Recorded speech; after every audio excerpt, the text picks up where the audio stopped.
Hello, lovely students. This is Professor Badar again from Crown Academy, Kharyan, Kent.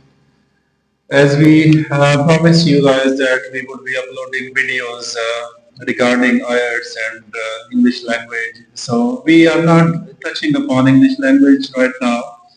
We started with IELTS, so we're gonna, of course, deal with the problems the students face regarding IELTS first of all.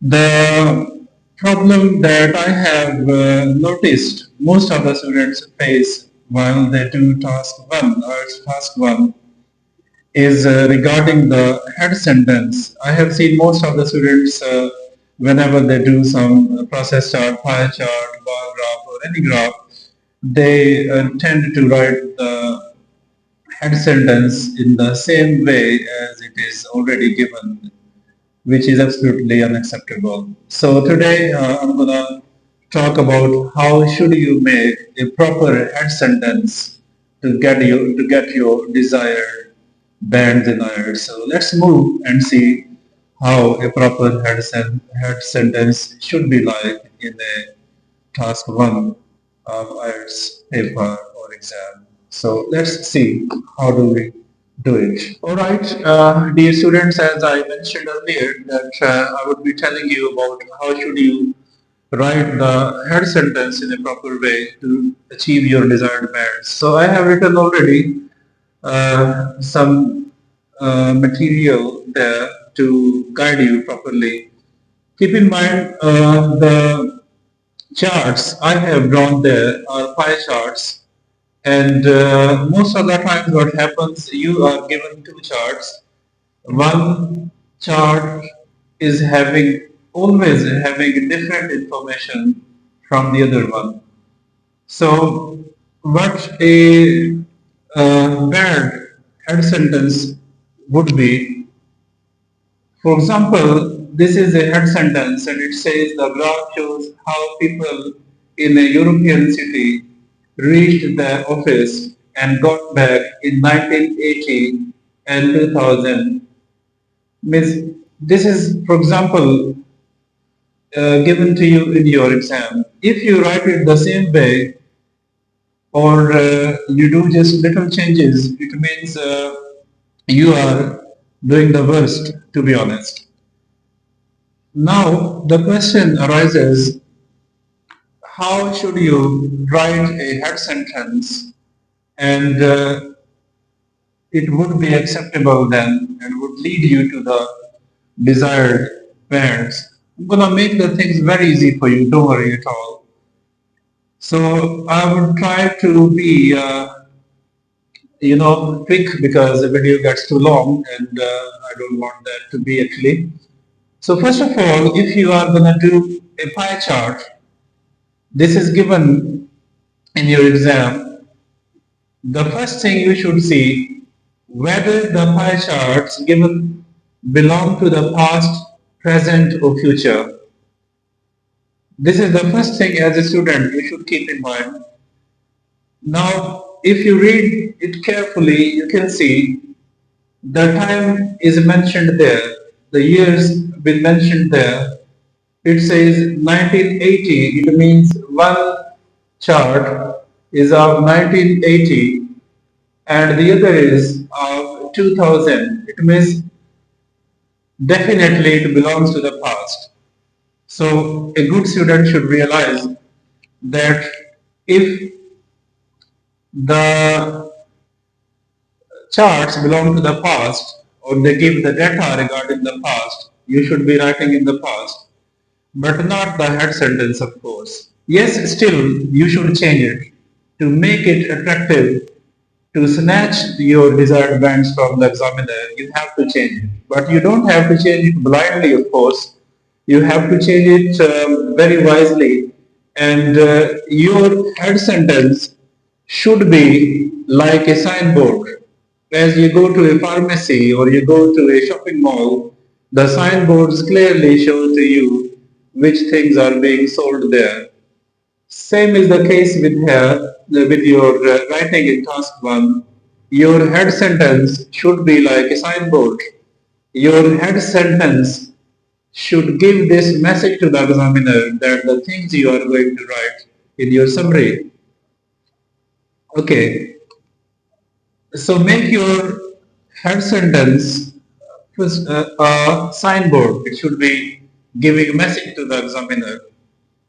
And to be honest, if I were an IELTS examiner, I would definitely judge a student from the very first step, which is the head sentence, and I would be able to give best. Anyways, so 1980. Then the other thing you should realize is that what is the difference and how many years difference is there. So it's 1980 and 200. How many years it is? The difference is of 20 years. Yeah, 20 years. Now, an intelligent student knows that the difference of 20 years is called a score.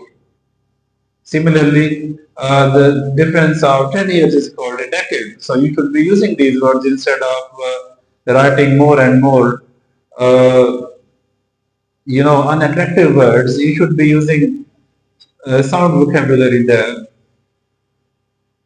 Then the other thing you should keep in mind is how many sources people used to travel to their offices.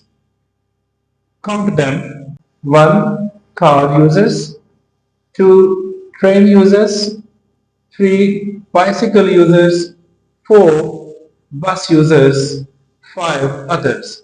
Same sources would be there, of course, with the rise and fall in the popularity.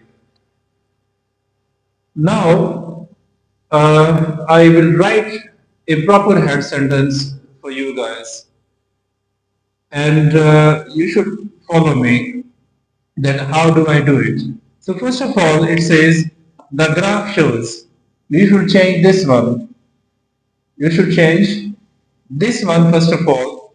So, you should use proper attractive words here, some sound vocabulary which is attractive here. Like you can say shows. Oh, first of all, it should be graphs, not graph. I'm sorry. It should be graphs and show because we have two graphs. Sorry about that. Anyways, the graphs show. Now you should change the nature right from the first sentence. Nature of the answer you're gonna give. For example, the given pie charts. Don't say graphs now. Change it. The given pie charts. Okay. If I can write here, the given pie charts, the given pie charts. Now I brought this word here, which wasn't there. Then charts, I changed it to pie charts. Now I'm gonna change the word show to demonstrate, indicate, represent, or any other synonyms synonyms which are attractive to you, you should use. But keep in mind, in every chart in IELTS, you compare things. Here also, you're comparing the information. Like you have to talk about 1980 and then you have to talk about the year 2000, okay? So you are comparing. So you should write the given pie charts comparatively. Comparatively, bring this word always here. Comparatively, demonstrate.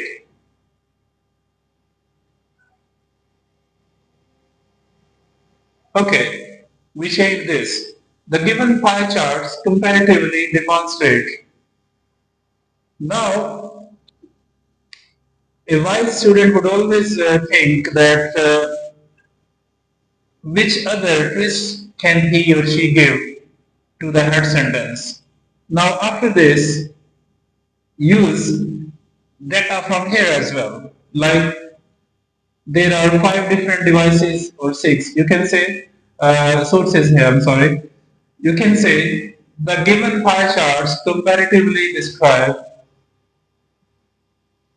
the use of, now we added another word, the use of, okay, one, two, three, four, five.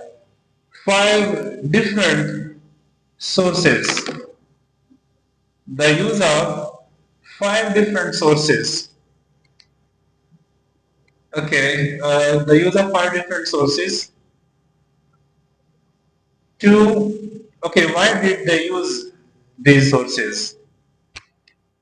Then tell the reason. To commute or to reach their offices. Five different sources to reach their offices. Okay, the words used there are city, okay, the European country reached their office and got back. Okay, to come and go, you can use these words the same way. To reach their offices and got to be home in the year 1980 and 2000 can be changed into in two different years. I would like to write it for you. Okay, I'm gonna erase this one. Sorry, I have to erase actually to write a proper head sentence here. I have to write actually the proper head sentence would be the given pie charts. If it is charts, it should be charts. If it is a chart, it should be chart. Keep in mind. Comparatively,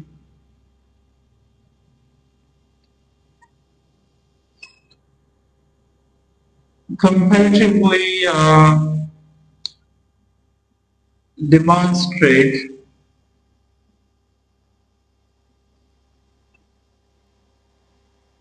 the use of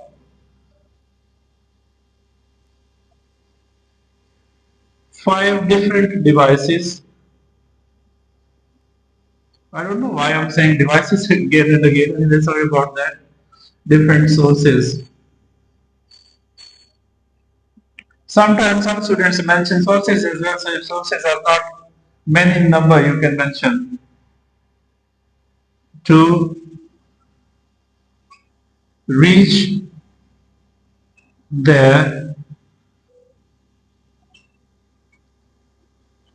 offices and back home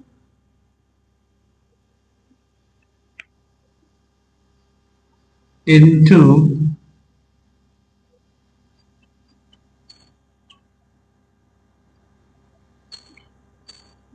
different years. So this is how you change a head sentence. If you write the head sentence as it is, trust me, your examiner is not going to be convinced by your answer at all. Okay, even this head sentence can also be changed in many different ways, which I can't unfortunately write right now because the video gets too long.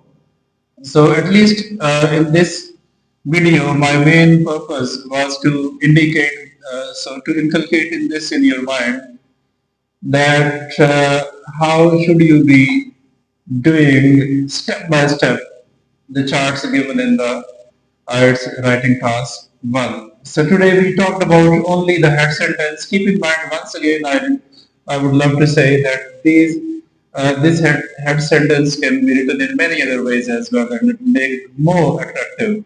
Maybe you're more intelligent than I, of course you are, and you can change it in many other ways as well. But whatever changes you bring, it should not be spoiling the nature of the pie charts or bar graphs given there. And it should be giving the full information you are going to talk about in your summary. So hopefully you have learned something from it. If you haven't learned, I'm very sorry about that. Keep watching it again and again, and you will of course learn a lot. And in the next video, I will be dealing with how should you do a pie chart in a proper way, step by step. So thank you so much for watching today's video. Hope to see you next time. Thank you.